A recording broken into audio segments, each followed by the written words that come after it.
Hey, I'm Dale. Welcome to the JeepSolid Garage. Today, we're going to work on getting the head onto our cj5 rebuild project. We've got a few issues with the head gasket. We'll talk about that in a bit. I want your guys' opinion on the head gasket. Am I doing this right? What's wrong with this? So let's get started. Now, there's a few things to pay close attention to on these head bolts. Some of these go clear down inside into the water jackets. They're going to be exposed to coolant. And gosh, all of those do. This one does not, but most of them go all the way through. Now, because a lot of those go all the way through, we got to protect the threads on our head bolts. So we are going to be using some thread sealant. This is high temperature thread sealant 592. I'll put an Amazon link in the description below of this thread sealant. That's the Permatex. This is the Loctite. You'd only really need the thread sealant on the bolts going all the way through, but because there's so many, it recommends just do them all. So I'm going to go ahead and coat all the threads with the 592. And if you're new to the channel, this is my 1958 cj5, obviously doing a frame off restoration. We are to the point of reassembly of the engine. I want to get this thing running soon, excited about that. So if you want to follow along on this adventure, subscribe to my channel. Thank you guys so much. And sometimes when I'm working on this, I lose my train of thought. Obviously, you guys saw me earlier spray off the head and block with some air. I put some brake cleaner, degreaser, cleaned off the surfaces real good because we need the surface of the block and the head obviously perfectly clean, no grease or anything, no fabrics from any fibers. You got to use lint-free rags. So next up, there's so many but firsts. We got to talk about the head gasket and copper sealant. Now, this is one of the things that I was like, say what? What do I do? How? Huh? So let me know what your guys' thoughts are on this, and I'll tell you what I'm eventually doing. So when you're using a metal head gasket, you typically need some type of copper gasket sealant sprayed on there. But if you ever use copper sealant, you need to spray it on both sides of the head gasket. But you do not ever spray copper sealant on fabric or fiber gaskets. This head gasket has a fiber side and a steel side. So I'm like, what? So I need it on the steel side. I can't put it on the fabric side. It says don't ever spray it just on one side. Which side goes up? Like I had my thoughts. The instructions that came with it weren't great. I was like confused. I ended up calling Felpro and talked to them. Said, what do I do? He explained. He was super nice about it.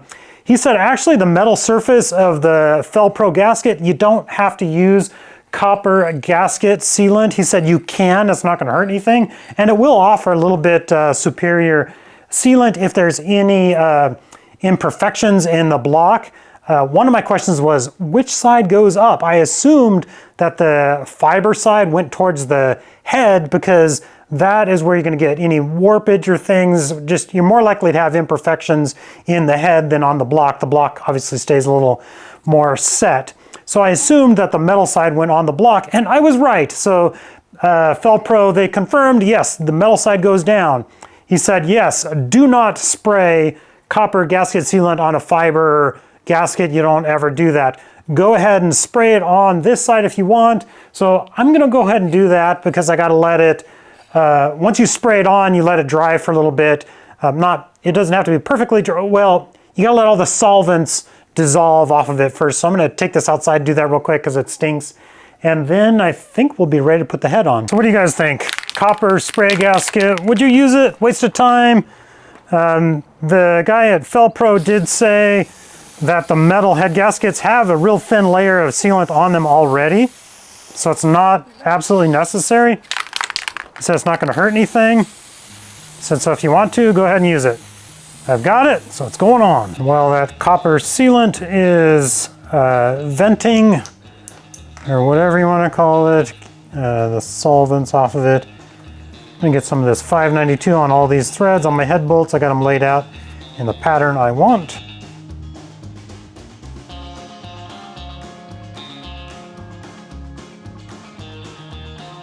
And that'll do the trick. So let's put our head gasket on here, line it up with our bolt holes, and that is backwards.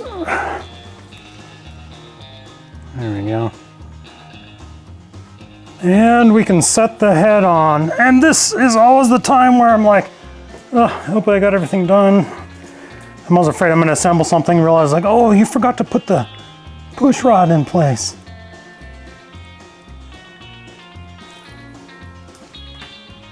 And it looks like the bolts line up perfect.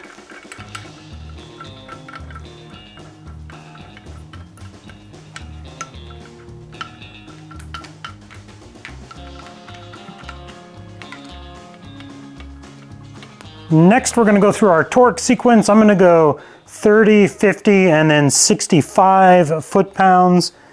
And there's the torque pattern, starting in the middle and kind of working out. And of course, I go to use my digital torque wrench, and the battery's dead. So, thank goodness, I have my backup non-digital torque wrench. So, a little tip there. If you put thread locker and sealant on, make sure your torque wrench works before you start.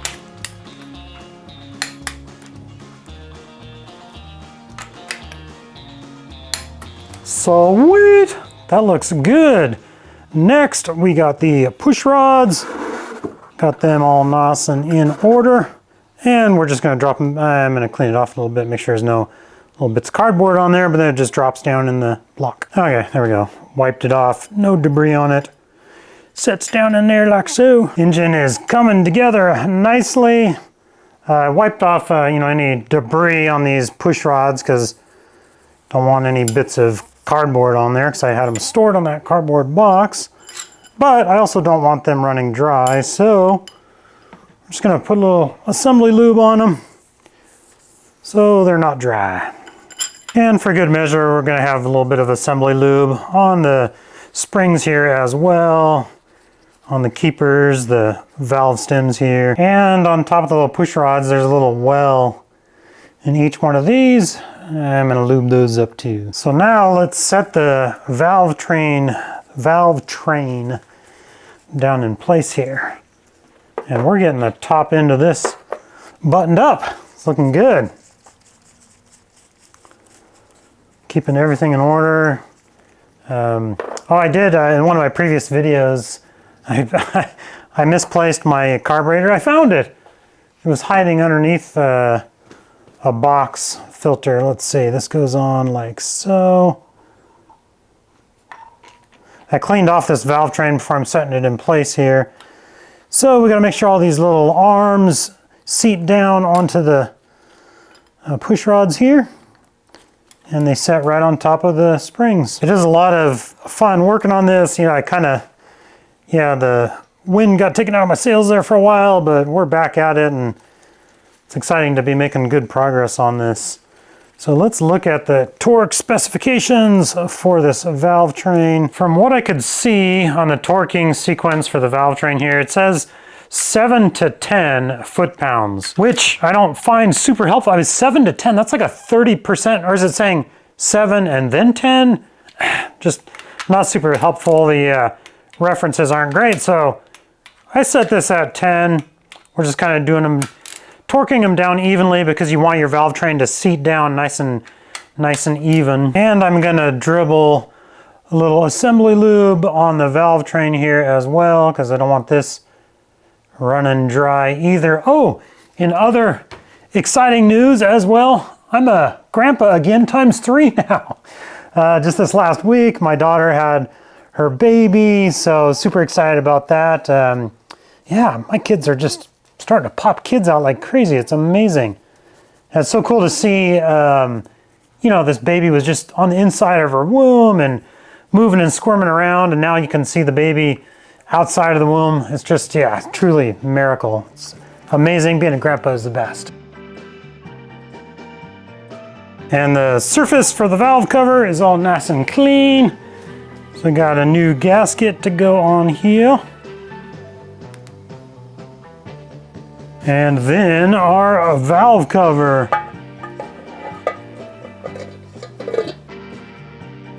The nuts and little wire holder that go on top there, I'm actually painting right now, so they're outside drying right now, but this is looking really good. I'm so happy with how this, obviously I want to get this running soon, so I've been thinking, what do I need just to get this engine running? Like, I don't need to drive, but what do I need? Obviously spark plugs, finished putting the side panel on, oil pan, the rest of those gaskets, thermostat, carburetor. I got to get the carburetor rebuilt, cleaned up. It needs fuel, it needs coolant. So I think I'm gonna hook up the radiator and all that on a future episode, just because I really want to get it just started. But then what wiring? Can you guys tell me in the description below, in the comments below, what wiring do I have to have on this just to start the engine? Obviously coil, spark plugs, starter, solenoid, ground, what else? Let me know. So yeah, super happy with how this is turning out right now. Excited to get it started. Obviously got a bit more work to do on it, so that'll be on a future episode. But today, I'm gonna call it a day. It is just beautiful out. I love spring. I don't know if you can hear the birds. Do you guys hear? Birds are just chirping, means summer's coming, nice weather. Thank you guys so much for your support. I really appreciate it. Have a good day. There's Kiwi.